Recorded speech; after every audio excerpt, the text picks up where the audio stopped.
Hello everyone, how are you? I am Akrash, your teacher here, and I will teach you different questions and their answers. So I welcome you on classtheta.com.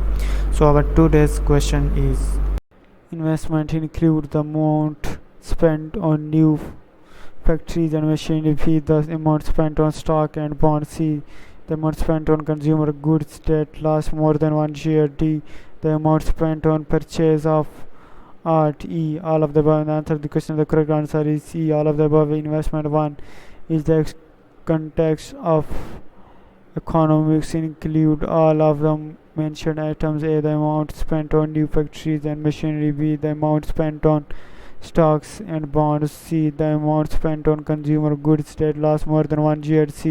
D, the amount spent on purchases of art. Thank you for watching the video. If you have any question related to this video, please post a comment below. If you have any question in your mind, you can also post on the website and I will be answering you in the next video.